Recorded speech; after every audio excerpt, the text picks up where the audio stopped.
जय हिंद दोस्तों। आज से हम लोग एक न्यू जर्नी स्टार्ट कर रहे हैं फॉर क्लास 11th। और अभी तक हमने क्या करा है 11th में, तो हमने एक्चुअली माइक्रो इकोनॉमिक्स का चैप्टर 1 करा था in detail, which took nearly 6 classes, right. और मैंने लास्ट वीडियो के एंड में ये प्रॉमिस किया था कि अब उसके बाद जो माइक्रो इकोनॉमिक्स के चैप्टर आएंगे वो आपके आएंगे in the form of revision. I hope सबको याद होगा। लेकिन आज जो हम स्टार्ट कर रहे हैं that is book number 2।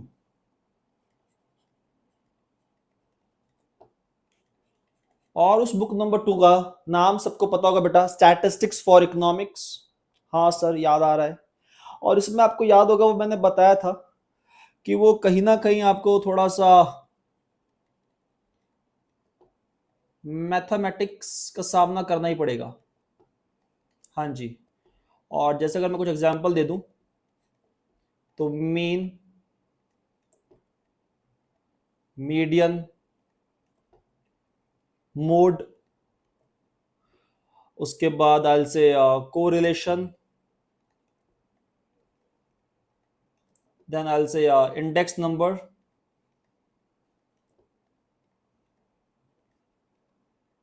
Etcetera etcetera. तो ये हमारे कुछ चैप्टर्स आएंगे आगे जाकर, जिसमें बहुत टाइम लगता है हमारा। और मैं कई बार ये बात अपने बैच में बोलता भी हूं कि देखिए, स्टैटिस्टिक्स फॉर इकोनॉमिक्स को ना 2 पार्ट्स में डिवाइड करना चाहिए। एक को बोलना चाहिए लड्डू पार्ट। हाँ, लड्डू पार्ट मतलब बहुत बहुत बहुत ज्यादा इजी, और एग्जाम में भी वेटेज बहुत कम आती है। और दूसरा मैं बोलता हूं सम सीरियस स्टफ।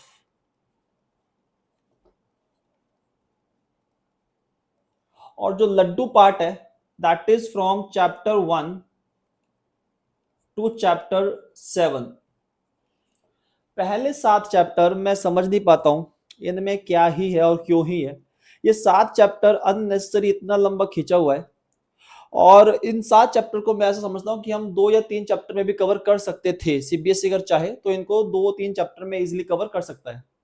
बट अभी हमारे पास तो खैर 7 चैप्टर्स हैं, तो 7 चैप्टर्स कवर करने हैं। और उसके बाद जो सीरियस स्टफ है वो स्टार्ट होता है फ्रॉम चैप्टर 8, 9, 10, 11 एंड 12। एंड यकीन मानेगा बेटा कि जो लड्डू पार्ट है, this laddu part can be done in nearly maximum 6 to 7 hours। हाँ, वो भी ये सुनकर तो मतलब स्टूडेंट को लग रहा है कि सर माइक्रो का पहला chapter nearly took 6 hours।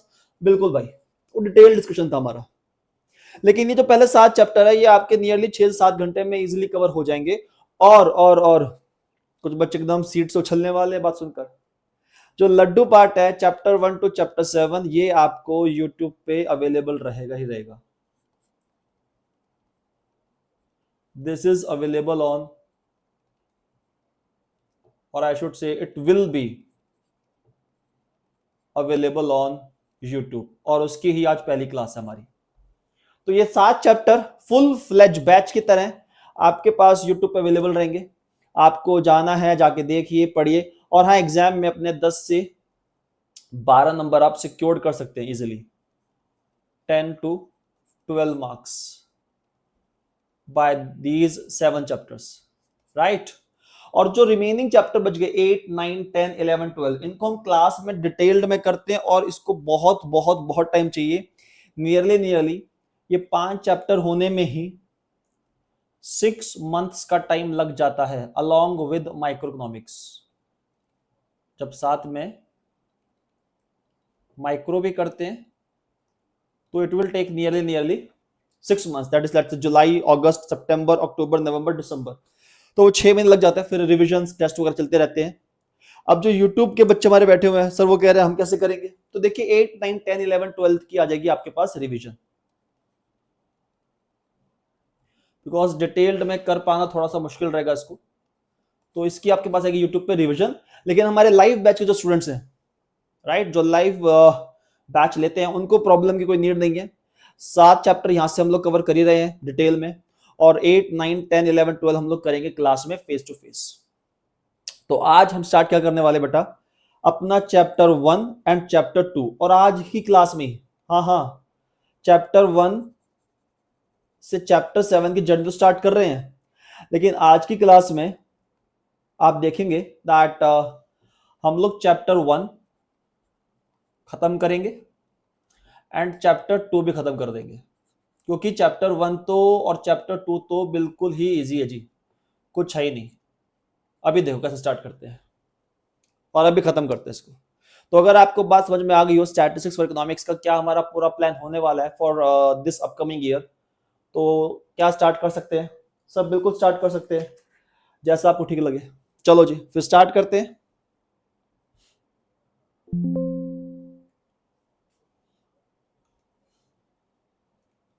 Come on guys, this is the chapter 1, economics and introduction. Chapter को स्टार्ट करने से पहले मैं जरा 5 मिनट में इस चैप्टर की आपको समझा दूं चैप्टर है क्या। देखिए, अगर किसी बच्चे ने मेरे साथ माइक्रो इकोनॉमिक्स का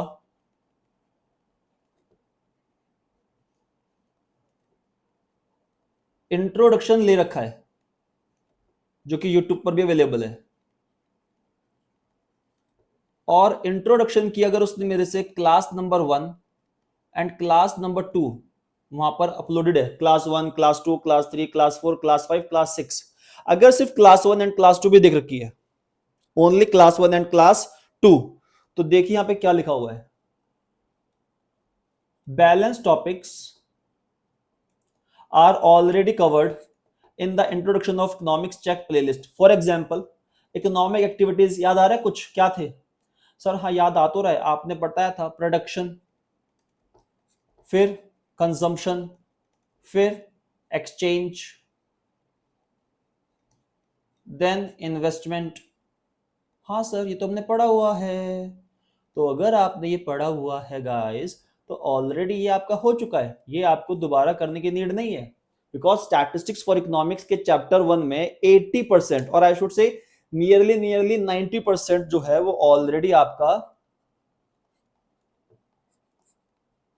हो चुका है। किधर?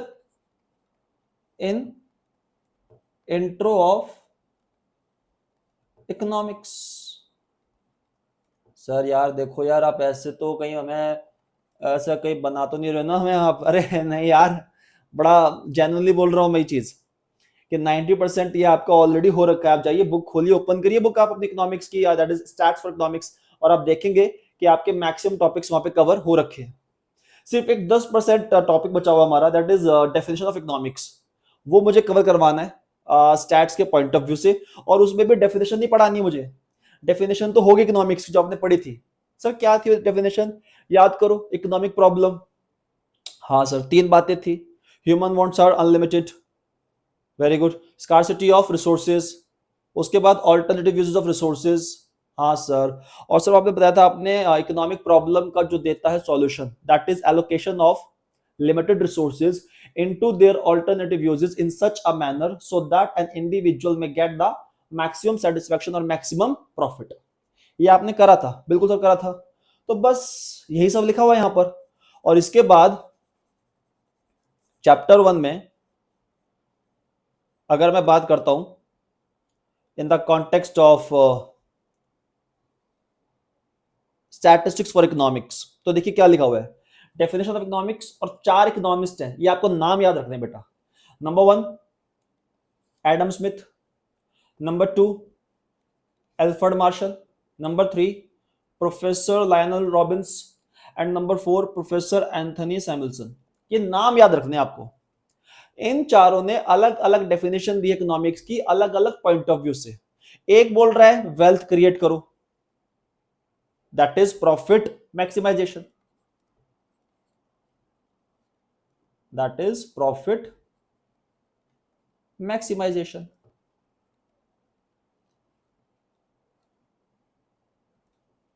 दूसरा कह रहा है सर वेलफेयर करो, वेलफेयर याद आ रहा है? हाँ सर याद आ रहा है ना, आपने बताया था माइक्रो इकोनॉमिक्स में कि प्रॉफिट मैक्सिमम भी कर, प्रॉफिट भी कमाना है और साथ में सोसाइटी का वेलफेयर भी करना है। यस, एग्जांपल के लिए पब्लिक डिस्ट्रीब्यूशन सिस्टम। सर ये क्या होता है? अरे वो आपने देखा नहीं है, राशन जो बांटते हैं येलो कार्ड होल्डर्स को? हाँ सर, हाँ हाँ याद आ गया। हाँ, उसी को बोलते हैं PDS, public distribution system. Scarcity definition remembered, resources are scarcity of resources,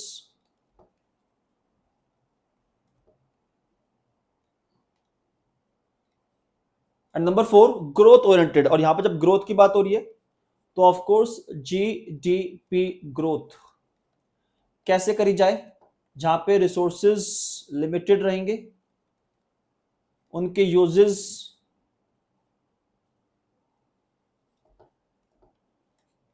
alternative रहेंगे, राइट, और ह्यूमन वांट्स आर अनलिमिटेड। ये तो हर जगह अप्लाइड होगा ही होगा। ये चारों ने जो डेफिनेशन दिया, अगर मैं इसको बहुत शॉर्ट में समझाऊं कि कहानी क्या है, तो just wait for a while. इसको मैं जरा एक बार यहां से रिमूव करता हूं। सबसे पहले बात करता हूं मैं एक बार क्रक्स में एडम स्मिथ की। तो देखिए एडम स्मिथ में ना आपको बुक्स का नाम याद रखना है जो इनके पास इन्होंने 2 बुक्स लिखा है। Number 1 is principle of economics, number 1 is principle of economics, the book written by Adam Smith, and number 2 the book was written by Adam Smith is the economics of industry, the economics of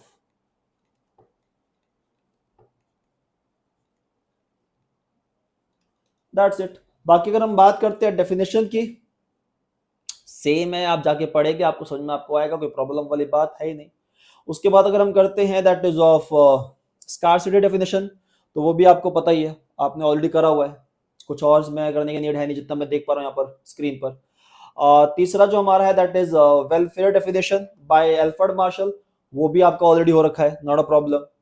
growth oriented में भी अगर हम बात करें तो वहां पर भी रिसोर्सेज लिमिटेड हैं, उनके यूजेस बड़े ऑल्टरनेटिव हैं, ह्यूमन वांट्स आर अनलिमिटेड, कैसे उसको मैनेज करा जाए वो सारी बातें वहां पर दे रखी हैं।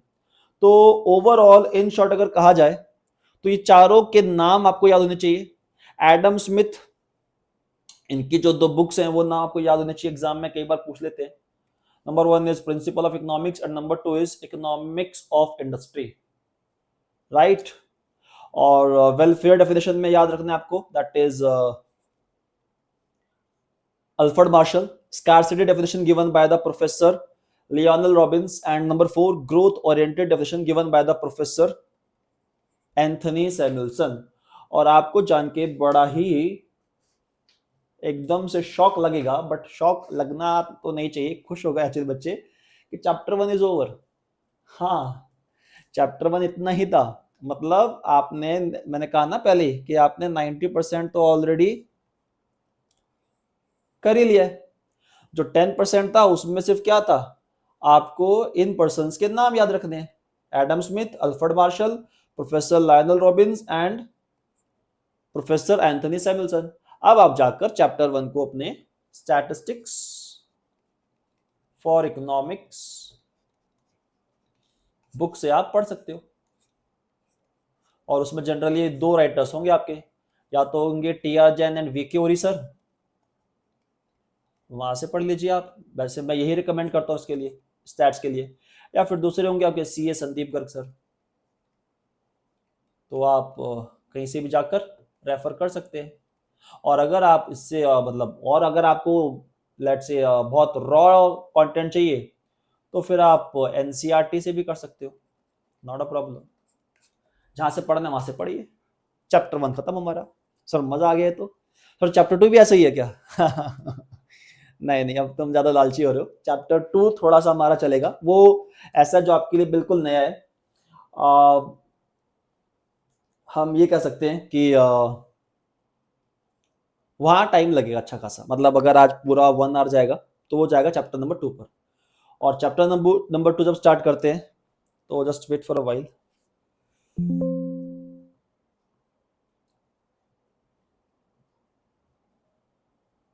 Okay, so this is the chapter meaning scope. Chapter 2 start कर रहे हो हम लोग, अब बच्चे कहीं वो एकदम लॉस्ट हो। चैप्टर 1 गया, वो हो गया आपका। Now we are going to start the chapter number 2। और चैप्टर नंबर 2 में the name of the chapter is meaning, scope and importance of statistics.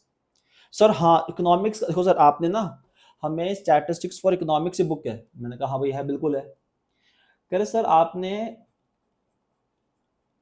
Statistics for economics में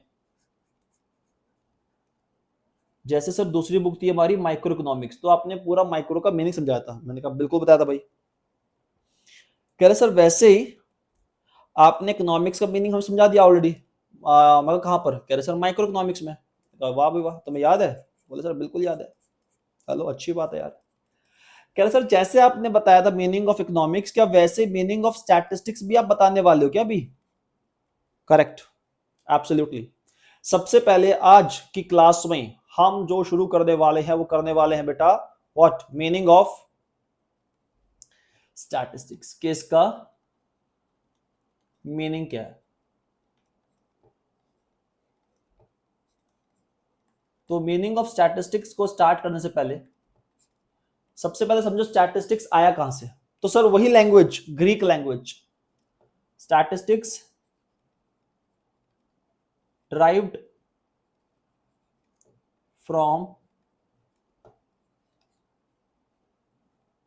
Greek language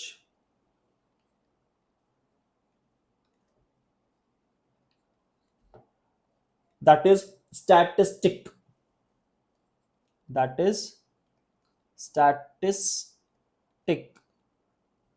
And what do you mean by statistic? Statistic मतलब होता है a political state. Statistic means a political state. ये हो गया बिल्कुल उसका literal meaning. ये उसका क्या हो गया बेटा? बिल्कुल लिटरल मीनिंग। लेकिन सर स्टैटिस्टिक्स का मीनिंग क्या सर, वो बताओ हमें तो बिल्ली। ये तो हम एग्जाम में लिखकर आ जाएंगे that statistics derived from the Greek language, जिसकी स्पेलिंग है स्टैटिस्टिक, STATISTIQUE, कर लेंगे। अब political state, no problem. But meaning क्या है? तो देखिए स्टैटिस्टिक्स का मीनिंग बड़ा सिंपल है, मैं समझाता हूं जरा। लेट्स से हमने बात करा, एक स्टूडेंट की बात करी और हमने कहा उसके क्लास 10th में he scored very good marks. तो किसी ने बोला सर गुड मार्क्स तो अच्छी बात है, बट कितने आए? मैंने कहा मतलब? कह रहे सर नंबर्स में बताओ। ऐसे तो आपने बोल दिया that he was the like let's say he scored very good marks, but उसकी परसेंटेज कितनी आई, उसके नंबर्स कितने आए? यानी कि जब कभी भी, बड़े ध्यान सुनना, अब स्टैटिस्टिक्स का मीनिंग आ रहा है, यानी कि जब भी किसी पर्टिकुलर चीज के बारे में बात होगी इन नंबर्स, किसमें बात होगी? इन नंबर्स या इन फिगर्स या इन अमाउंट, तो उसको बोल देते हैं डाटा। डाटा नहीं, data. Data data, it's data. Okay sir, यानी कि सर आप ये बोल रहे हो कि अगर हम लेट्स से विराट कोहली के बारे में अगर एज अ पर्सन बोले that he was the greatest batsman, तो ये डाटा नहीं है, बिल्कुल नहीं है। अगर हमें बोले कि विराट कोहली की जो ओडीआई की एवरेज है वो है लेट्स से 59.33, तो सर ये बन जाएगा डाटा। बिल्कुल सही बोला आपने। यानी कि जब भी हम किसी पर्सन, किसी भी पर्टिकुलर ऑब्जेक्ट के बारे में इन नंबर्स बात करेंगे, इन फिगर बात करेंगे, इन अमाउंट बात करेंगे, तो क्या बनेगा? डाटा। और डाटा है शुरुआत, data is the requirement number 1। अगर किसी भी डाटा को स्टैटिस्टिक्स बनना है तो उसके लिए उसको कुछ चीजें पूरी करनी पड़ती है, लेकिन विदाउट डाटा आप स्टैट तक नहीं पहुंच सकते हो। सर ये बात थोड़ी समझ में नहीं आई, अभी करवाएंगे, पर पहले इतना समझो कि डाटा क्या है, क्योंकि डाटा जब पकड़ में आ जाएगा तो स्टैटिस्टिक्स अपने आप आपको समझ में आने ही वाला है, कोई प्रॉब्लम आपको नहीं होगी। सर एक काम करो, अपने ये 10th वाला एक बार एग्जांपल दोबारा करा दो, अभी कराते आ जाओ। देखिए जैसे 10th में आपका आया लेट्स से 96%, अगर है सर 96 कैसे, आप प्रिज्यूम कर लो इतना आया है। अब 96% आपका परसेंटेज आया तो जनरली हम बोलेंगे that student is intelligent. Yes और नो? Yes sir. लेकिन इंटेलिजेंट वो है, ये उसकी क्वालिटी है, समझ में आ रही है बात? बट जैसे बोला हमने दैट ही और शी स्कोर्ड 96%, क्या मेरे पास उसका एक नंबर, एक फिगर, एक अमाउंट आ गया? हाँ सर आ गया। इसी अमाउंट को, इसी फिगर को हम लोग बोलते हैं डाटा। ओके सर, अब हमें समझा रहा है कि डाटा मतलब जब किसी चीज को हम लोग इन मैथमेटिकल नंबर्स बताएंगे तो उसको बोलते हैं डाटा। बिल्कुल सही बेटा, अगर आपने उसको इन मैथमेटिकल नंबर बताया है तो हम उसको क्या बोल देंगे, डाटा। ठीक है सर। सर अब आपने कहा था डाटा के बिना स्टैट्स को आप नहीं समझ सकते हैं, तो सर डाटा का स्टैट्स तक का क्या कनेक्शन है? अभी बता रहा हूं क्या कनेक्शन है। बिल्कुल टेंशन नहीं लेने का है, बिल्कुल आसानी से रहो, मस्ती में रहो। पहले एक बात बताओ, डाटा क्लियर है? हाँ सर डाटा क्लियर है। डाटा मतलब इन नंबर्स, कि कोई भी पर्टिकुलर ऑब्जेक्ट पर्सन के बारे में अगर हमें नंबर्स के तरीके से उसके बारे में बताया गया है तो हम बोल देते हैं उसको डाटा, न्यूमेरिकली इंफॉर्मेशन। अगर मैं स्कोर बोलूं तो डाटा मींस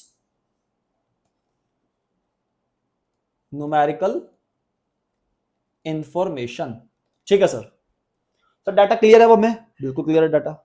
तो डाटा अगर क्लियर है तो फिर हम लोग चलते हैं स्टैट्स के ऊपर। आओ जी, देखिए डाटा तो है, कोई दिक्कत नहीं, that is in numbers, right? हाँ सर। प्लस इसमें अगर 7 कंडीशंस जुड़ जाती हैं, कितनी कंडीशंस? 7। सर ये 7 अभी रुको रुको रुको रुको कराऊंगा, पहले तो सुनो। अगर डाटा प्लस 7 कंडीशंस फुलफिल्ड हो जाती हैं तो वही डाटा बन जाता है स्टैटिस्टिक्स। ओके सर, बिल्कुल समझ में आ गया sir. Data plus 7 conditions is equal to statistics. मैंने कहा बिल्कुल सर। यानी कि सर मैं तो एक बात समझ पा रहा हूं, अगर बड़े ध्यान से देखा जाए क्वेश्चन में, फॉर्मूला तो सर ये बनाया आपने, डाटा प्लस 7 कंडीशंस, वो सर आप हमें भी करवा दोगे? बिल्कुल करवा देंगे भी, इज इक्वल टू स्टैटिस्टिक्स। मैंने कहा हाँ सर। कह रहा सर आपने ये तो लिखा था भी वहां पर। अरे हाँ हाँ लिखा था, पर ध्यान तो दो एक बार। यानी कि सर आप ये कह रहे हैं that every statistics is a data. बिल्कुल सही बेटा, every statistics is a data, but every data is not a statistics. Sir ये क्या है यार, ये क्या आ गया? अरे देखो ना एक बार, क्या है इसमें, बहुत ईजी है यार। अगर कोई भी डाटा वो 7 कंडीशन पूरी नहीं कर पाया तो डाटा क्या रह जाएगा? डाटा। बोलो हाँ या ना। अगर वही ये डाटा 7 कंडीशंस पूरी कर गया तो क्या बन जाएगा? स्टैटिस्टिक्स। बोलो हाँ या ना। एक एग्जांपल सुनो बड़े ध्यान से, मैं एग्जांपल क्या दे रहा हूं, और बहुत ध्यान सुनना, मजा आने वाला एग्जांपल में, है ना। एग्जांपल ये है कि लेट्स से एक पर्सन है, एक बॉय है, देयर इज अ बॉय, और आई शुड से बॉयफ्रेंड। हाँ, नलायको ध्यान लगाओ, कहीं इधर उधर मत भागो। अगर एक बॉयफ्रेंड प्लस करता है उसकी 7 promises at the time of marriages, at the time of marriage, तो वही बॉयफ्रेंड क्या बन जाता है आपका? आपका मतलब जिसका भी होगा, हमारा क्यों भाई, हस्बैंड। यानी कि अगर बॉयफ्रेंड वो 7 प्रोमिसेस पूरे कर देता है तो क्या बन जाएगा बेटा? आपका हस्बैंड।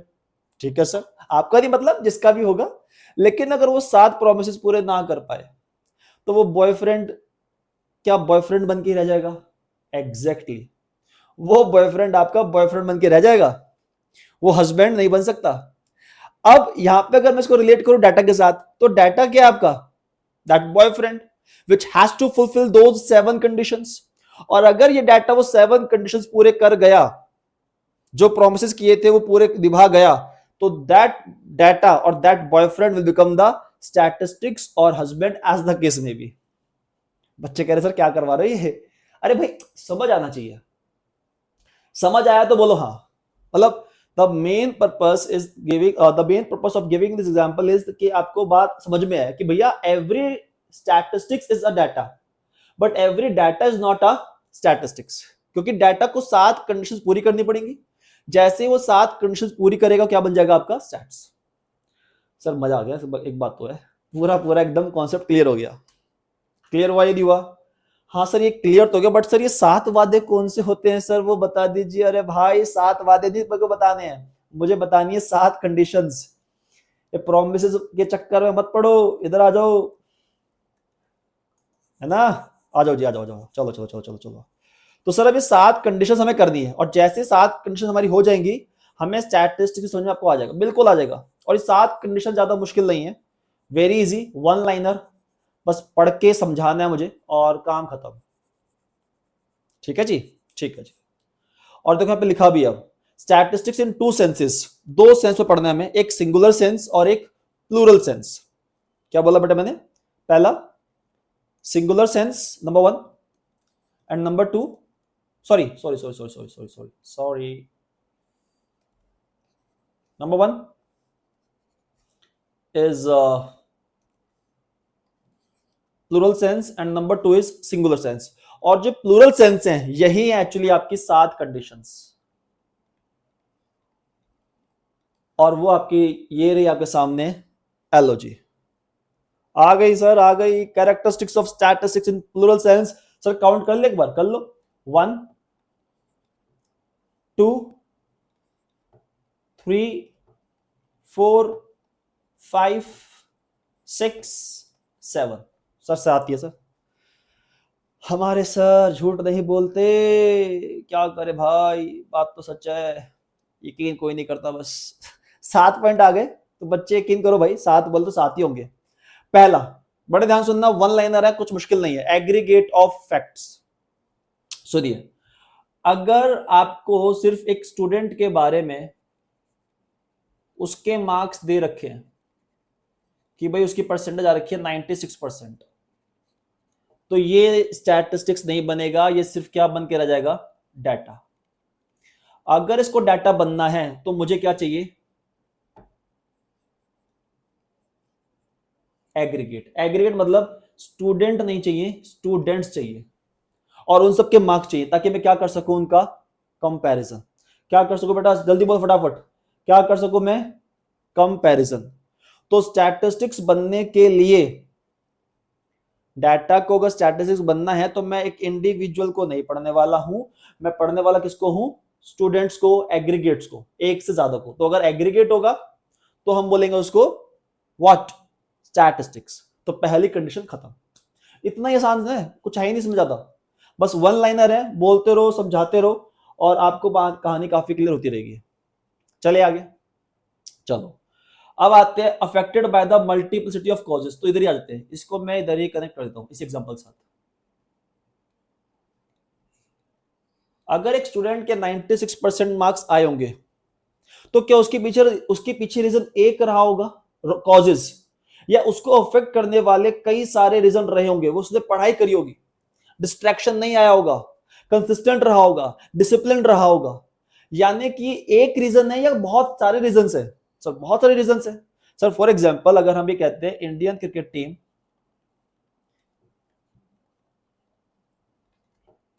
नंबर 1 है इन वर्ल्ड राइट नाउ, तो सर इसके पीछे रीजन एक है या कई सारे हैं, सर कई सारे।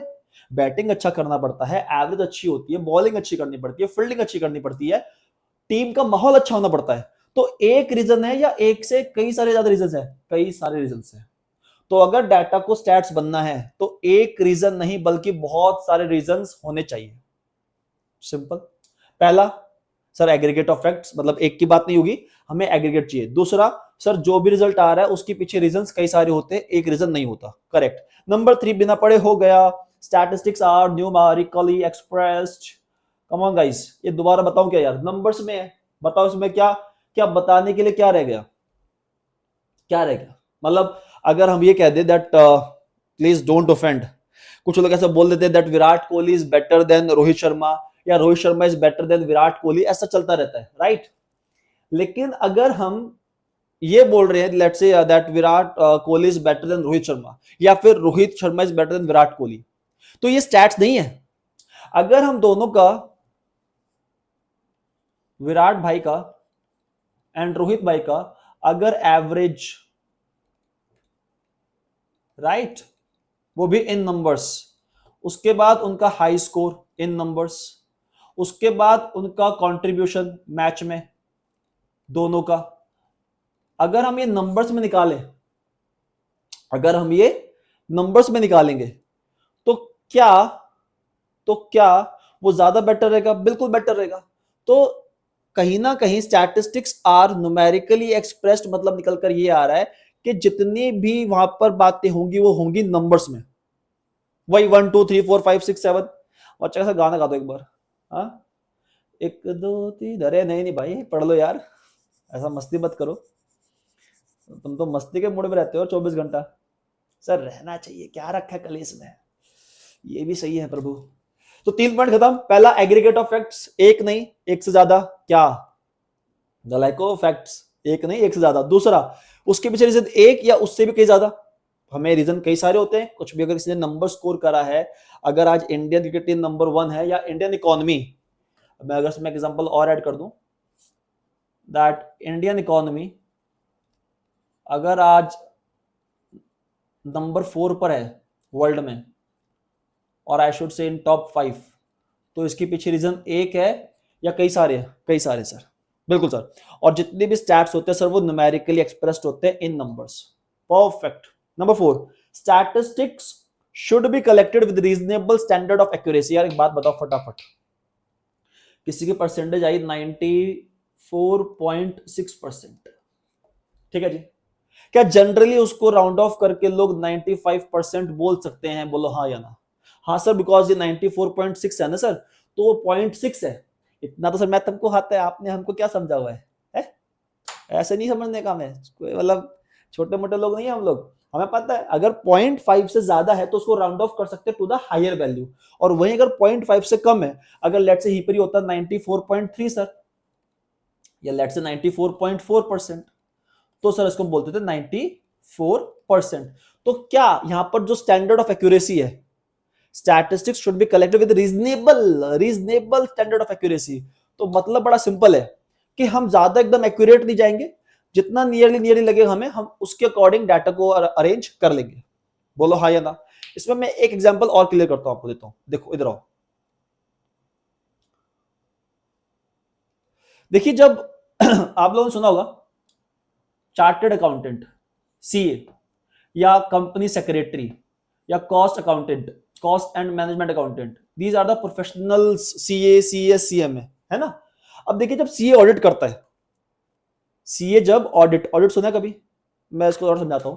जैसे कि जब एक सीए जाकर किसी कंपनी के अकाउंट्स वगैरह चेक करता है ना भाई, सीएस जाकर वहां के लीगल कंप्लायंस चेक करता है, कॉस्ट ऑडिटर जाके वहां के कॉस्ट फाइनेंस चेक करता है, तो वो जाकर ऐसा नहीं करते कि बिल्कुल इंटेंसिव स्टडी करते कि निकालो अपने सारे बुक्स ऑफ अकाउंट्स, हम एक एक एंट्री चेक करेंगे। अगर सर एक बात बताओ, रिलायंस जैसी कंपनी में ऐसा काम हो जाए स्टार्ट, जहां पे एक एक वैल्यू चेक करी जाए, एक एक सेल चेक करी जाए, तो मेरे ख्याल से ऑडिट करने में ही कई साल लग जाएंगे। तो वहां पे वो मेथड लगाते हैं, दैट इज सैंपल मेथड। आगे बताऊंगा मैं, चैप्टर 3 चैप्टर 4 में आपका आएगा ये। मतलब हमें बिल्कुल ज्यादा ज्यादा घुसना नहीं है एक्यूरेसी में, हमें रीजनेबल स्टैंडर्ड भी मिलेगा तो हमारा काम बन जाएगा, राइट। तो बिल्कुल एकदम घुस के नहीं जाना है, एकदम एग्जैक्ट नहीं ढूंढने का है। अगर आपने इधर थोड़ा सा रीजनेबल भी निकाल दिया ना, अरे मतलब ऐसा है ना कि अगर थोड़ा सा भी, सुनो एक बार, अगर आपने लेट से एग्जैक्ट आपका आंसर नहीं आ रहा है, आपको एग्जैक्ट वैल्यू नहीं मिल रही है, तो क्या राउंड ऑफ करके आंसर निकाल सकते हैं सर? हाँ निकाल सकते हैं, उसमें कोई प्रॉब्लम वाली बात नहीं है। तो खुद स्टैट्स बोल रहा है कि भाई यहां पर रीजनेबल स्टैंडर्ड ऑफ एक्यूरेसी चलेगा, राइट। तो पॉइंट नंबर 4 भी over. Now point number 5, that is statistics are collected for a predetermined purpose. यार एक बात मुझे आप लोग बताइए, जब आपकी रिपोर्ट कार्ड आती है स्कूल की, क्लास 10th की रिपोर्ट कार्ड,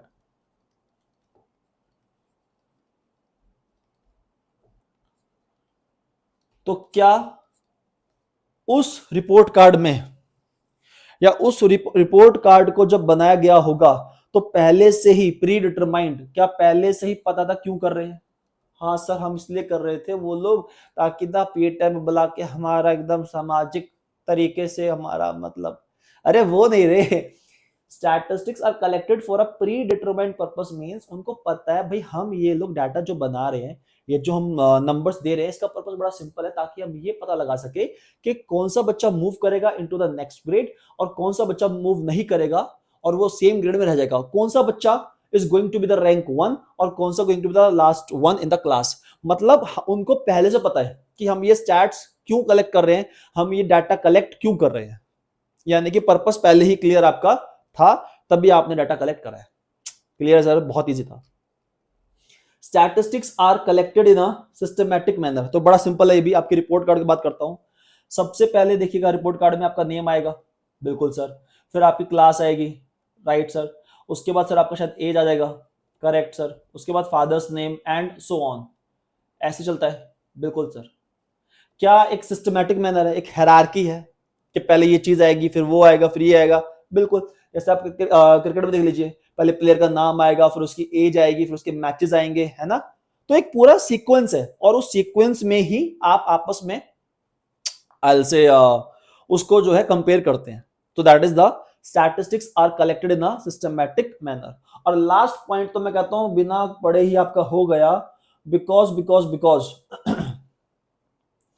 ये बड़ा ही सिंपल पॉइंट है और रिपोर्ट कार्ड आपकी जो 10th की वही काफी है। Statistics should be placed in relation to each other. क्या, मुझे जरा सोच के बताओ, क्या जैसे ही 10th की रिपोर्ट कार्ड आती है कंपैरिजन स्टार्ट हो जाते हैं? Should be placed in relation to each other. आपके घर वाले बोलते हैं भाई आपकी क्लास में एक शर्मा जी है, शर्मा जी का बेटा या बेटी है, ये लोग पता नहीं क्या करते भाई, गजब ही नंबर ले आते हैं। अभी शर्मा जी का बेटा T20 वर्ल्ड कप उठा लाया, खैर वो तो प्राउडली मोमेंट है, वेरी गुड। बट खैर coming back to the point is that Sharma ji का बेटा बेटी इतना नंबर लेकर आया, तेरी ही क्लास में है, उसको भी सेम सर पढ़ाते हैं, सेम मैम पढ़ाती है, उसके इतने नंबर आ गए, तेरे इतने नंबर क्यों नहीं आए भाई? क्या वो statistics should be placed in relation to each other? क्या कंपैरिजन पॉसिबल हो पा रहा है? हाँ सर, हो पा रहा है। इवन आपका खुद से भी कंपेयर हो पा रहा है। अगर आप खुद की अपनी 9th और 10th की रिपोर्ट कार्ड आपस में कंपेयर कर ले कि यार मेरे मैथ्स में इतने मार्क्स आए थे, अब साइंस में इतने आए हैं, मेरा इंप्रूवमेंट हुआ है इंग्लिश में, जैसे आप 11th और 12th का कर सकते हो आगे जाकर कि यार 11th मेरी को में इतने कम आए थे, ज्यादा आए थे, अब 12th मुझे अच्छे लेकर आने। तो क्या आप आपस में उनको रिलेट कर सकते हो? यस, बिल्कुल रिलेट कर सकते हैं। एंड दैट इज व्हाई यहां पे लिखा हुआ है that statistics should be placed in relation to each other. Sir ये तो बहुत ही आसान है सर। हाँ यार, ये पहले 7 चैप्टर ऐसे ही भाई, वन लाइनर है, वन लाइनर, वन लाइनर पढ़ते चलो, आगे बढ़ते चलो, बस यही है। और ये थी वो 7 कंडीशंस। तो अब लिखता हूं मैं, data plus 7 conditions is equal to statistics. और डाटा तो आप जानते ही हैं, that is in numbers, that is 1 2 3 4 5 6 7 8 9 infinity, कहीं तक चले जाओ, दैट्स इट, खत्म। एक बार अगर दोबारा रिपीट कर दे तो पहला था एग्रीगेट ऑफ फैक्ट्स, एक नहीं एक से ज्यादा चाहिए हमें। Number 2 affected by multiplicity of causes, कई सारे रीजंस पीछे होते हैं। नंबर 3 नंबर्स में एक्सप्रेस्ड होता है। नंबर 4 एक्यूरेसी अगर रीजनेबल तो भी चलेगी। पर्पस पहले क्लियर होता है, उसके बाद कलेक्ट करने का मैनर सिंपल हमारे पता है, और आपस में उसको कंपेयर भी किया जा सकता है। सर ये खत्म हो गया? हाँ जी, statistics in plural sense is over. और अगर वापस आते हैं तो ये दिखाते हैं आपको that statistics in plural sense numerical information on next slide, detail discussion आपका हो गया। अब सर हमें क्या करना है? अब करना है आपको singular sense, statistics methods dealing with information on next slide, और ये भी 2 मिनट का, बस सुनिए।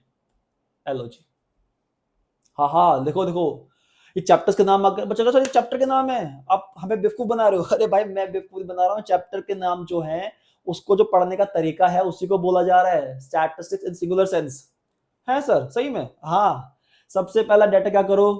कलेक्ट करो, मंगा लो, बुला लो, सारे डाटा मंगा लो, कितने कितने बच्चों के नंबर आए, उसके बाद उसको ऑर्गेनाइज करो, कौन सा 9th का है, कौन सा 10th का है, कौन सा 11th का है, कौन सा 12th का है, फिर उसको प्रेजेंट करो। कैसे करोगे सर प्रेजेंट? हो सकता है उसको हम लोग दिखा दें in the chart form, x axis y axis form, right, pie chart form, histogram, पता है, फ्रीक्वेंसी पॉलीगन, ये चैप्टर आपका आने वाला है। प्रेजेंट करने के अलग तरीके हैं। उसके बाद सर कलेक्ट कर ले सर, हमने मंगा लिया डाटा, फिर सर हमने ऑर्गेनाइज भी कर लिया, प्रेजेंट भी कर दिया रिपोर्ट कार्ड में। उसके बाद एनालिसिस, एग्जांपल के लिए परसेंटेज निकाली आपकी।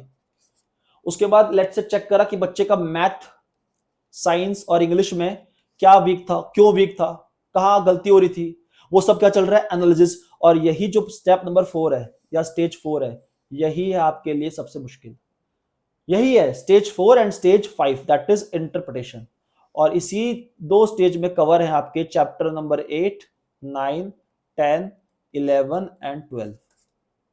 तो stage 4 and stage 5 is totally dedicated to the chapter 8, 9, 10, 11, 12, जहां पे आपकी मैथमेटिक्स चलेंगे, कैलकुलेशन। हाँ sir, mean, median, mode, correlation, index number, mean deviation, standard deviation, under root निकालना, स्क्वायर रूट, सब कुछ है उधर, सब कुछ है।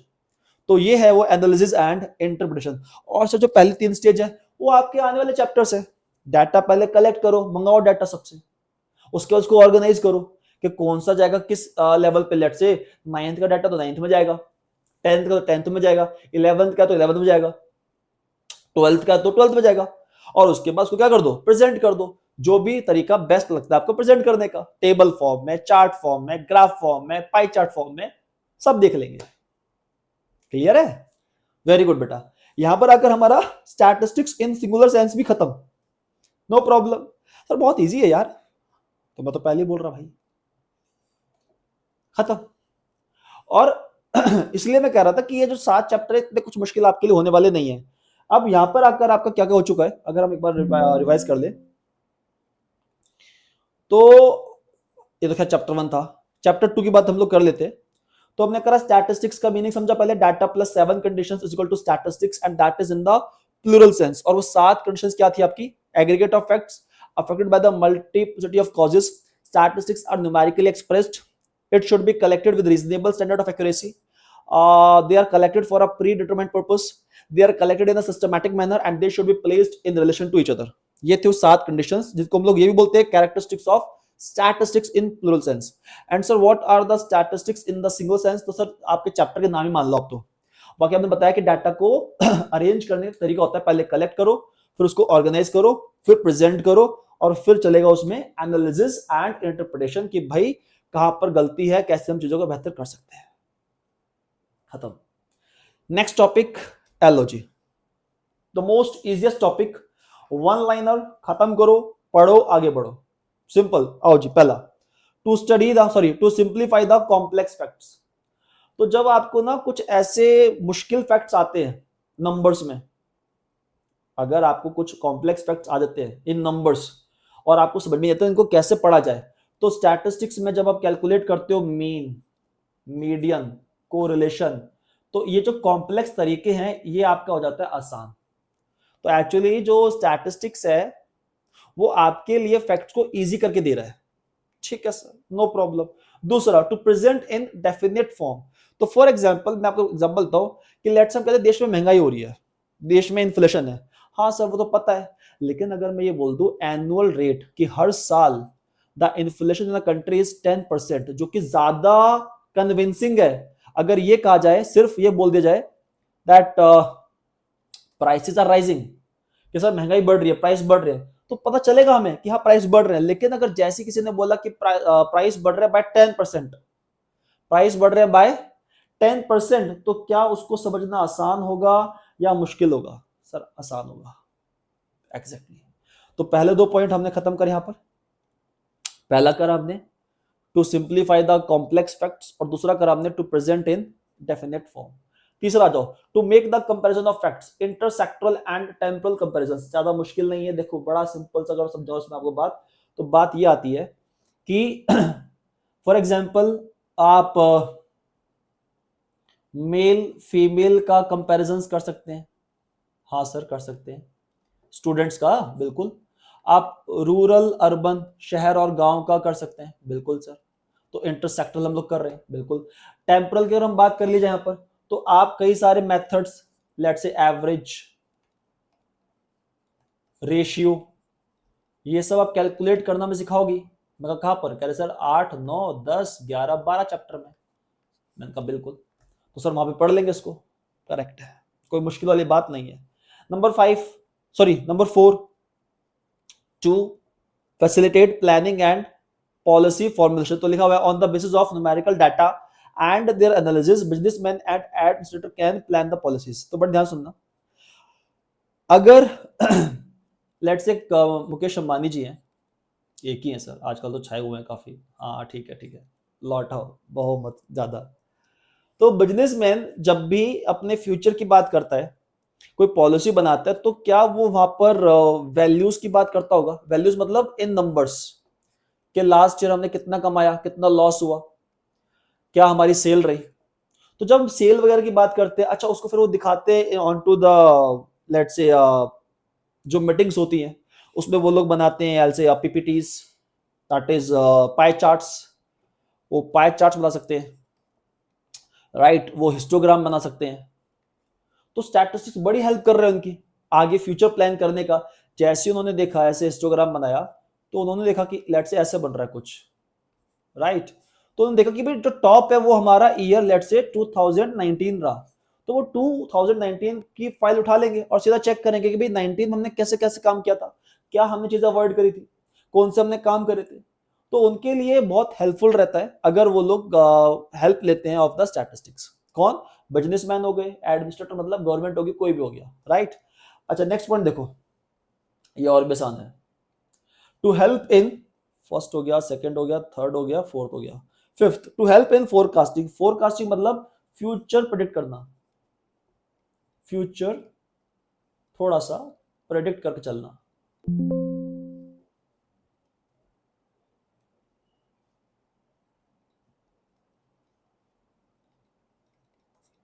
और जब फ्यूचर प्रेडिक्ट करते हैं, जैसे कि फॉर एग्जांपल जब आपने सेल्स लिखी, तो आपने बोला कि हम इस साल इतनी, हम आने वाले साल में 10 करोड़ की सेल करने वाले हैं। तो जैसे हमने 10 करोड़ बोला, तो क्या उधर वो नंबर आ गया?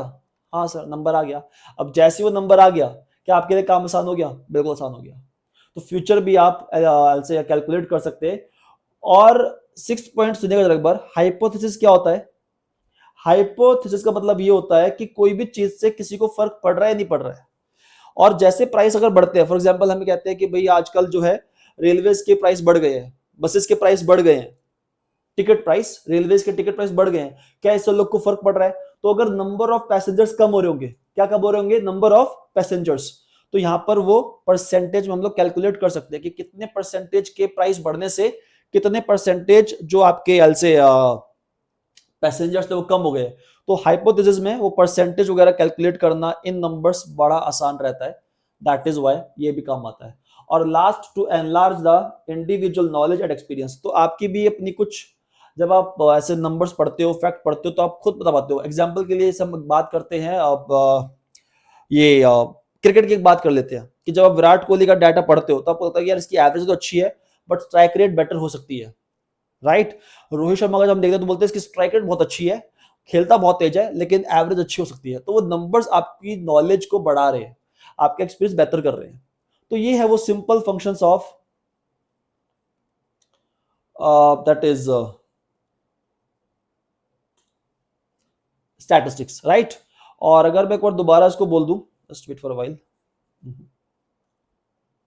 पहला था कॉम्प्लेक्स फैक्ट्स को सिंपल करना है, दूसरा एक डेफिनेट फॉर्म में बता देते हैं कि कितने प्राइस कितने परसेंट से बढ़ रहा है, कितने परसेंट से कम हो रहा है।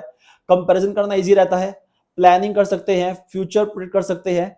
आप ये पता लगा सकते हैं कि क्या उस चीज के चेंज होने से आपको फर्क पड़ रहा है, दैट इज हाइपोथेसिस, और कितना फर्क पड़ रहा है। और आपका नॉलेज और एक्सपीरियंस बेटर हो सकता है। एग्जाम्पल के लिए विराट एंड रोहित का जो था comparison, that is the that's all about the functions of statistics. बस खत्म बेटा। आ जाते हैं नेक्स्ट टॉपिक पर हमारे। बस सेकंड लास्ट टॉपिक है ये, उसके बाद चैप्टर विल बी ओवर, कुछ नहीं फिर आपके बाद। और ये भी कुछ नहीं है, बस बड़ा वन लाइनर है, जस्ट थ्योरी के फॉर्म में, कुछ है नहीं। इंपॉर्टेंस ऑफ स्टैटिस्टिक्स, और 4 लोग हैं उसमें, मैं लिख दूं। पहला है गवर्नमेंट, दूसरा है इकोनॉमिक्स,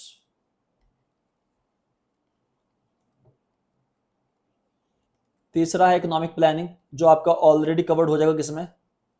इकोनॉमिक्स में। तो ये तो करने की नीड ही नहीं है आपको,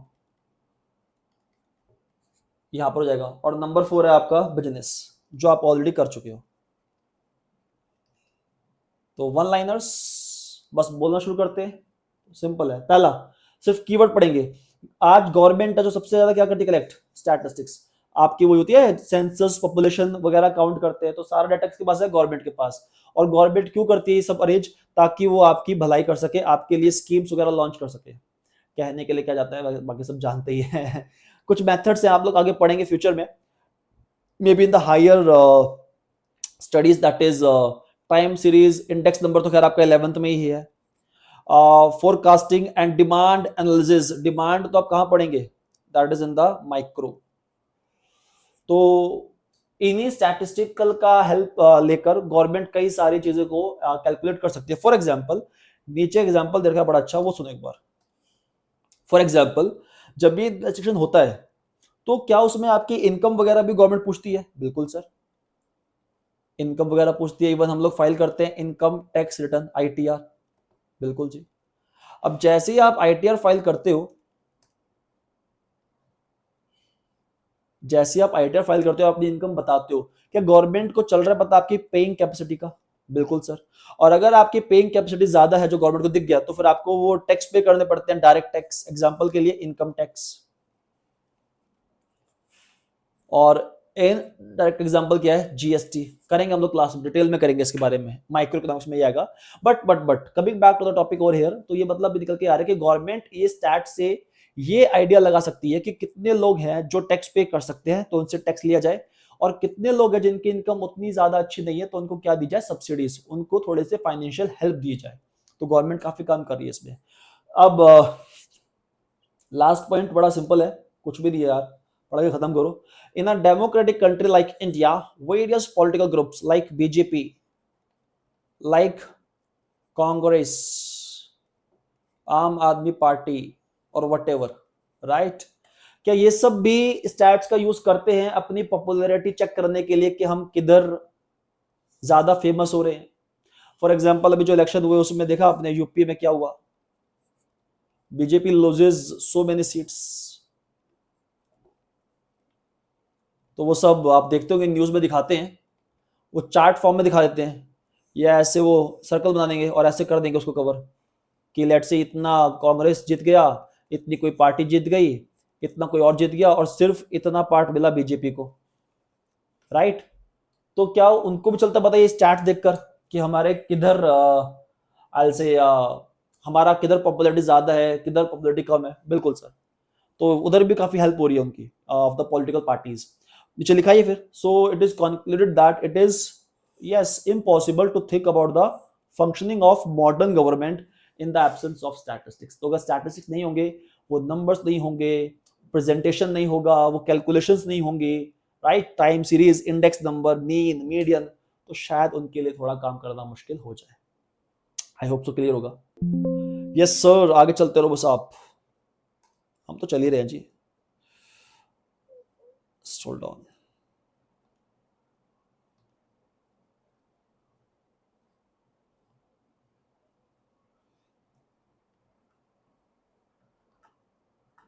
हाँ जी। Now importance of statistics in economics, तो इधर तो मैं कहता हूँ और भी ज्यादा काम आपके लिए आसान हो गया बेटा। जस्ट वेट वेट वेट, अरे रुको रे बाबा, रुके हैं सर हम तो। हाँ जी, तो वन लाइन पढ़ो और आगे बढ़ो बस। एग्जाम में ये दो एक नंबर पूछते हैं कि बस बता दो, पॉइंट बता दो, ये एक दो पॉइंट है वो बता दो। सुनो एक बार, फॉर्मुलेशन ऑफ इकोनॉमिक लॉज, तो अगर आपको लॉज क्रिएट करनी है, एग्जांपल के लिए लॉ ऑफ डिमांड, कुछ बच्चों ने करा हुआ है, आप करेंगे, माइक्रो का टॉपिक है ये, टॉपिक माइक्रो का है, तो आप माइक्रो में इसको करने वाले अच्छे से, तो डोंट वरी। बाकी मैं समझा, एक बार मैं बोल देता हूँ कि प्राइस और डिमांड के बीच होता है इनवर्स रिलेशन। फॉर एग्जाम्पल, अगर प्राइस बढ़ेगा तो डिमांड कंज्यूमर कम कर देगा ना, इन जनरल। तो वो सब लॉज वगैरह में स्टैट्स बहुत हेल्प करता है आपकी। दूसरा, पावर्टी, अनएम्प्लॉयमेंट, ऐसी कुछ इकोनॉमिक प्रॉब्लम है तो हम लोग परसेंटेज में कैलकुलेट कर सकते हैं कितने लोग अनएम्प्लॉयड है, कितनी पावर्टी है इंडिया में। वो सब जब परसेंटेज में कैलकुलेट होगा तो हमारे लिए काम आसान हो जाएगा। करेक्ट है सर। टाइप्स ऑफ मार्केट, एक चैप्टर आपका आएगा, माइक्रो में ही आएगा ये भी, वहां आप लोग पढ़ने वाले, मैं लिख रहा हूं एक बार, सिर्फ सुन लो, समझने वाली बात नहीं है अभी। Perfect competition and imperfect competition. तो जब वो परफेक्ट इम्परफेक्ट पढ़ाऊंगा तब बताऊंगा आपको कि कैसे स्टैट्स काम आ रही है। तो ये आगे बातें सारी है। अच्छा नेक्स्ट पॉइंट तो हो गया sir, helps in establishing the mathematical relations. तो आप देखिएगा effect of change in price on quantities demanded of the commodity, ये आपने करा था। सुनो कैसे, लेट्स से प्राइस बढ़ा 10% से, प्राइस बढ़ा 10% से, तो डिमांड कम हो गया लेट्स से 15% से। तो जैसे ही मैंने पहले क्या बोला था कि प्राइस के बढ़ने पर डिमांड कम होती है ना, लेकिन स्टैटिस्टिक्स आपको एकदम बढ़िया रेशियो भी बताता है कि अगर प्राइस बढ़ा था 10% से तो डिमांड कितने से कम हो जाएगी, 15% से। तो जैसी वैल्यूज को बताता है, क्या समझ में बेटर आता है? हाँ सर। और जब समझ में बेटर आता है तो वो है बेटर किसके साथ है, because of the statistics. Number 5, number 1 2 3 4, number 5, useful to study behaviour of different economic concepts, that is trend series analysis. बड़े ध्यान से अगर समझेगा, मैं वो समझाता हूं कहानी क्या है। देखिए जैसे कि ये ऐसे 12th का टॉपिक है, बट आपको मैं थोड़ा शॉर्ट बता रहा हूँ कि ना जैसे आजकल बड़ा ट्रेंड में है that is mutual fund, stock market. तो उसके ना चार्ट्स आ जाते हैं, फ्लो आ जाता है कि भाई हमें किधर इन्वेस्ट करना है, किधर इन्वेस्ट नहीं करना है। तो वो सारी बातें हमें किस चलती पता, कई बार स्टैटिस्टिक्स है कि कौन सा म्यूचुअल फंड दे रहा है ज्यादा रिटर्न, या लेट्स से शेयर मार्केट में इन्वेस्ट करने पे कितना रिटर्न मिल जाएगा। तो ट्रेंड सीरीज एनालिसिस में क्या होता है कि जिस तरफ इकोनॉमी चल रही होती है उसी तरफ जाते हुए हम लोग ये कैलकुलेट कर लेते हैं कि हमारे लिए कौन सा सेगमेंट इन्वेस्टेबल है और कौन सा सेगमेंट इन्वेस्टेबल नहीं है। तो ये आगे की बातें आगे कर लेंगे। और प्राइस एनालिसिस आपका ऑलरेडी हो गया, किधर, ये रहा। और वो आपने वैसे करा हुआ है, मतलब अगर आपको करना ना ये प्राइस एनालिसिस तो एक बार पढ़ लेना, इकोनॉमिक एक्टिविटीज बुक में ही दे रखा है आपको, ये आपको समझ में आ जाएगा, कोई प्रॉब्लम वाली बात नहीं है। That's it. देखो यार मैं आपको जरा समझाऊं, इंपॉर्टेंस हो या फंक्शंस हो कुछ नहीं, वो एग्जाम में क्या पूछ रहा है, state any two importance, state any two functions. तो आपको बस ये एक, लेट से आपको एक याद ये रह गया और दूसरा आपको याद रह गया, लिख कर आ जाओ बस, मिल जाएंगे 2 नंबर। यही है, कसम से यही है। कुछ एकदम एकदम ऐसा गिरा हुआ है ना ये टॉपिक 7 चैप्टर, साला उठाने का मन भी नहीं करता इतना। तो इतना टेंशन नहीं लेने का, हंकी डोरी चलेंगे, इजी टॉपिक है, ज्यादा इस पे दिमाग लगाने की जरूरत है नहीं। Moving on to the next topic is, मैंने पहले कहा था ये तो आपका हो गया ऑलरेडी इकोनॉमिक्स में, राइट? हाँ सर। और उसके बाद फिर है importance of statistics in business. तो देख लीजिए बड़ा सिंपल है, जब आप बिजनेस स्टार्ट करते हैं तो पहले आप कंपेयर करते हैं सबके साथ कि करें ना करें, कहाँ प्रॉब्लम हो सकती है हमें, right? Number 2, marketing strategy, sales वगैरह, कैसे एडवर्टाइजमेंट करी जाए, कैसे मार्केटिंग करी जाए, कौन सा गुड बेचना आसान रहेगा, कौन सा मुश्किल रहेगा, स्टैट्स आपकी बहुत हेल्प करेगा। किस डिमांड, किस प्रोडक्ट, किस गुड की डिमांड है, किस सर्विस की डिमांड है मार्केट में। तो आप एक बार काम करो, पूरे कंट्री का क्या निकाल लो डाटा, स्टैट चेक कर लो कि किसकी सेल ज्यादा हुई है, निकल जाएगा पता।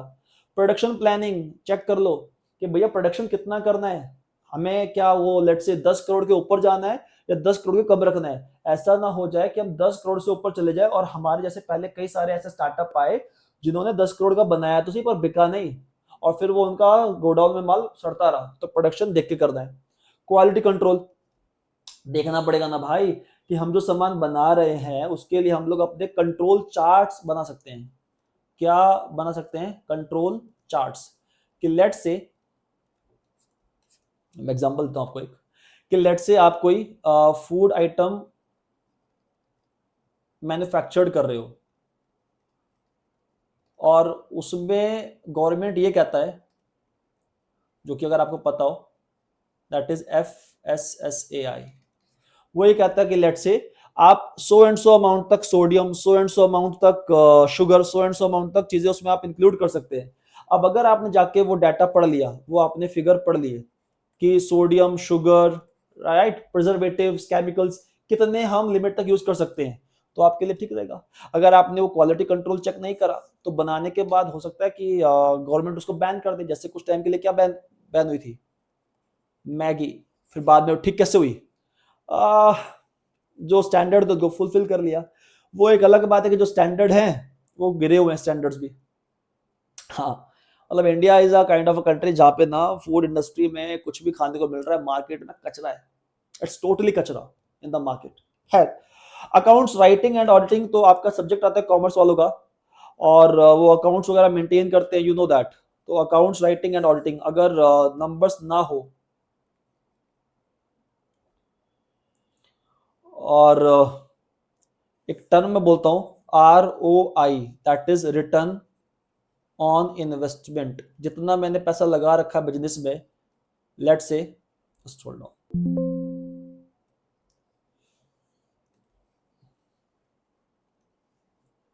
लेट से अगर किसी ने 100 करोड़ लगा रखा है और उसको रिटर्न मिल रहा है लेट से 10%, दैट इज 10 करोड़। अब अगर वो 10 करोड़ का जाता है देखना स्प्लिट कि मुझे कहां से कितना मिल रहा है, राइट, 1 2 3 4 5 6, तो अगर उसको रिटर्न्स अपने चेक करने हैं तो रिटर्न्स भी चेक करेगा बाय द फ्लो चार्ट, और by the statistics tools, let's say averages, percentages, right, histogram, frequency, polygon. तो वो सारा अकाउंट्स राइटिंग एंड ऑडिटिंग वहां पे चेक कर सकता है। मैं फिर बोल रहा हूँ, इनके अंदर लिखने का जो कंटेंट है वो बहुत मुश्किल ही आता है। आपको सिर्फ ये पॉइंट्स याद रखने हैं एग्जाम के लिए और लिखकर आइए, पूरे नंबर मिलेंगे आपको। इंपॉर्टेंस खत्म, यस सर। अब इंपॉर्टेंस खत्म आपका हो जाता है तो लास्ट तो बिना पढ़े ही कर लेना। होमवर्क दे दूं क्या मैं, सर एक बार पढ़वा दो, लो जी। कुछ नहीं है, मतलब वो कह रहे हैं कि कुछ कमियां भी स्टैटिस्टिक्स की, और पढ़ने का तरीका देखो सिंपल है। यहाँ पे सिर्फ क्या चल रहा है, statistics does not study qualitative phenomena. सिर्फ और सिर्फ क्या पढ़ते हैं, अब लेट से किसी का 96% नंबर आए हैं, हो सकता है वो रट के लेकर आया हो, विद ड्यू रिस्पेक्ट, हर किसी की बात नहीं कर रहा हूँ, बट हो सकता है कुछ बच्चे रट के ले आए हो, तो उसकी क्वालिटी नहीं चल रही पता कि वो इंटेलिजेंट सच में ही है या आई डोंट नो। दूसरा, आपने सर पढ़ाया था कि वो एग्रीगेट्स पढ़ता है, इंडिविजुअल्स को नहीं पढ़ता। स्टैट्स को मिसयूज किया जा सकता है कई बार, जैसे मैंने बताया कि 96% का एग्जाम्पल है ना, कि वो बोल रहे हैं कि 96 है तो लोग कह रहे हैं बड़ा इंटेलिजेंट है, बट बहुत कम जानते हैं कि वो रटने वाला बच्चा है। दूसरी चौथी बात, ओनली ऑन एन एवरेज, तो लेट्स अगर आपकी परसेंटेज आई है 90, लेट्स से आपकी परसेंटेज आई है क्लास में 88%, यानी कि मतलब ये होता है कि आपके पर सब्जेक्ट 88 मार्क्स आए हैं, लेकिन लेट्स से किसी में आप एक में आपके 98 और एक में आपके हैं 72, तो एवरेज निकाल दिया 88 का, है ना। तो पॉइंट बड़ा सिंपल निकल के ये आ रहा है कि एवरेज है, और एवरेज है तो उसमें ये बात कंफर्म नहीं है कि जो वहां वैल्यू लिखी हुई है वो एग्जैक्ट सेम रहेगी सबके लिए, और कई बार वो एग्जैक्ट होता है, कई बार एग्जैक्ट नहीं होता। अच्छा, स्टैट्स को ना ओनली एक्सपर्ट्स ही यूज कर सकते हैं, लिखा है ना, only experts can use the, only experts can make the best possible use. अगर मान लीजिए वो रिपोर्ट कार्ड है, अगर एक कोई देखेगा टीचर, कोई प्रिंसिपल, तो बता पाएगा कि बच्चा इतना बुरा भी नहीं है, उसका मैथ्स बुरा है बट स्टैट्स में, लेट्स से साइंस में अच्छा है, वो इंग्लिश में अच्छा है, वो इसमें और बेटर कर सकता है। वहीं अगर कोई देखेगा अननोन व्यक्ति, हमारे रिश्तेदार, तो बोल देगा अरे इसको नंबर ही कम आए हैं, ये तो बेकार बच्चा है। तो एक्सपर्ट्स को पता होता है। दूसरी बात, क्लास 10th को ही हम लोग कंपेयर कर सकते हैं, 10th को हम लोग 12th से कंपेयर नहीं कर सकते, वो बड़ा मुश्किल है। मतलब अगर हम बात कर रहे हैं स्पोर्ट्समैन की, तो Virat Kohli can be compared with Rohit Sharma, but Virat Kohli can not be compared with Cristiano Ronaldo और लियोनेल मेसी, दोनों अलग अलग गेम्स खेलते हैं। तो यूनिफॉर्म होना चाहिए, होमोजीनियस होना चाहिए, सेम होना चाहिए। और ये सिर्फ एक मेथड है जो कई बार काम करता है, कई बार काम नहीं करता। लिमिटेशंस याद रखिए, पॉइंट याद रखिए बस, आप जो मैंने लिखा ना, ये 1 2 3 4 1 to 8, ये आप याद रखिए बस।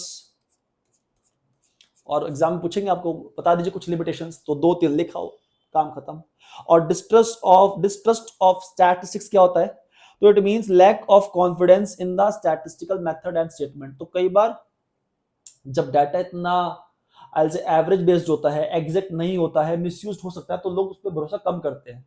तो उसके कारण क्या है, पहला कारण, कई बार इनकम्प्लीट नॉलेज होती है मेथड्स की, जो कैलकुलेट करता है उसको उतना जानकारी नहीं होता। कई बार अनरियलिस्टिक अजम्पशन लोग लेते हैं, मतलब फॉर एग्जांपल आपने कई बार देखा होगा, अजम्पशन लेते वक्त ये अज्यूम कई बार कर लेते हैं कैलकुलेट करते वक्त कि हमने ना 150 करोड़ लोगों को काउंट कर लिया इंडिया में। क्या 150 करोड़ में हो सकता है 5-6 करोड़ लोग रह गए हों, रह सकते हैं। अब 5-6 करोड़ लोग कम है क्या, भूटान का पॉपुलेशन 50 लाख है और इंडिया में अपने 5-6 करोड़ ऐसे छोड़ दिया, तो प्रॉब्लम तो है ही। और कई बार हम लोग जितनी भी थी लिमिटेशंस, जितनी भी थी सारी की सारी लिमिटेशंस, इनको हम लोग क्या कर देते हैं, इग्नोर। और जब इनको इग्नोर कर देते हैं तो फिर कहीं ना कहीं वो जो ट्रस्ट फैक्टर है वो थोड़ा सा कम होता है। लेकिन अगर इसे हमें रिमूव करना है तो कैसे करा जाए? तो पहला है डाटा को थोड़ा सा केयरफुली इंक्वायर करिए, ध्यान से पढ़िए।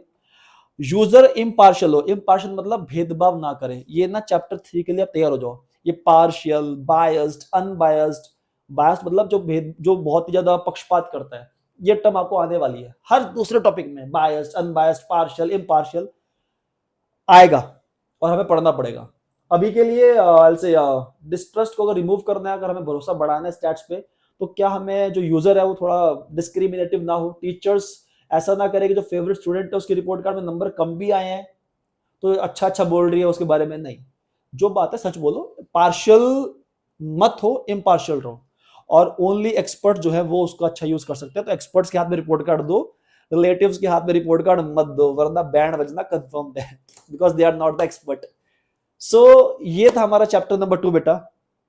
खत्म सर? हाँ खत्म। और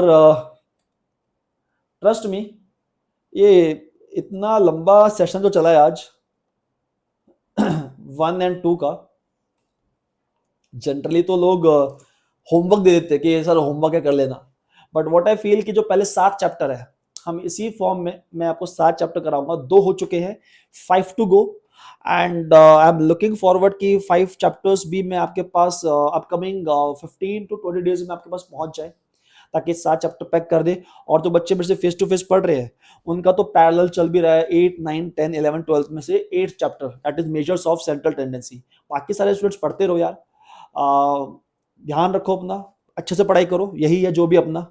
बाकी मिलेंगे आपसे नेक्स्ट क्लास में, नेक्स्ट वीडियो में, विद द चैप्टर नंबर 3 और chapter number 4। Thank you so much. जय हिंद।